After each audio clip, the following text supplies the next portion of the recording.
रेहान अभी तक नहीं आया। ये लीजिए, रेहान भाई भी आ गए। अस्सलामुअलैकुम दादा जान। दादा जान, कल जहाँ से हमने अपनी बात खत्म की थी वहीं से शुरू करते हैं। जी बेटा। बच्चों, रूह और बदन में फर्क पाए जाते हैं। इन दोनों के दरमियान कुछ मुशाबहतें भी हैं। बदन को अपनी शादाबी और ताजगी की हिफाजत के लिए खाने पीने की कुछ चीज़ों और तब्दीलियों की ज़रूरत होती है।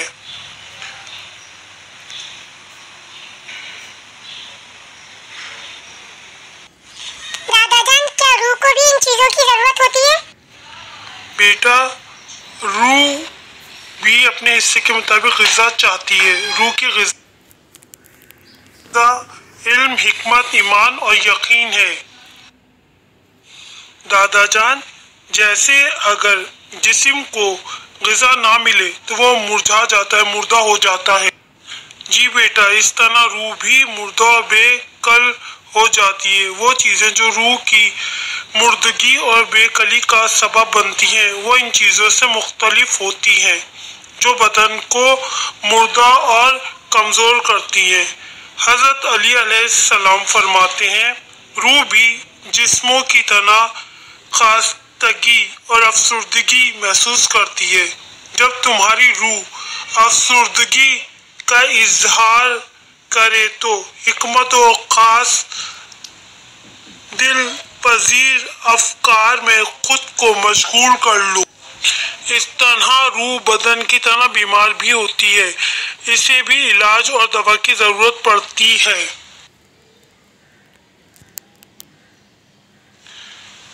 बदन की बीमारी का सबब यह है कि मिजाज का तवाजुन बिगड़ जाता है, यानी वो मजनूई मवाद जो एक मुकर्ररा निस्बत के साथ बदन में होना लाजिम है वो कम या ज़्यादा हो जाता है।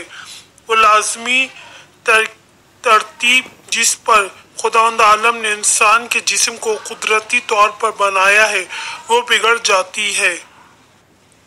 रूह को भी इसी तरह मोहब्बत करने की ज़रूरत होती है। इसे अखलाकी निज़ाम की ज़रूरत होती है, फ़हम, मार्फत और दानिश की ज़रूरत होती है, एतक़ाद की ज़रूरत होती है।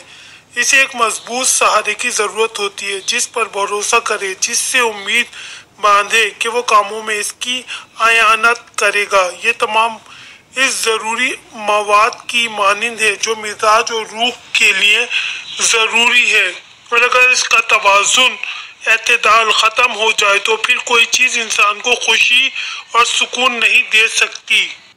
दादा जान, बाज लोग अपने अंदर नागवारी और बेचैनी महसूस करते हैं।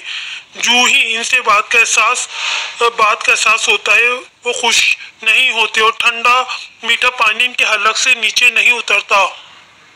बच्चों, आपने देखा होगा कि बाज लोगों के पास आराम और आसाइश की हर चीज़ मैसर होती है मगर फिर भी वो अफसरदा नज़र आते हैं, बेचैन नज़र आते हैं, बेकरार नज़र आते हैं, क्योंकि उनकी रूह बेकरार होती है, उनकी रूह को सुकून नहीं होता।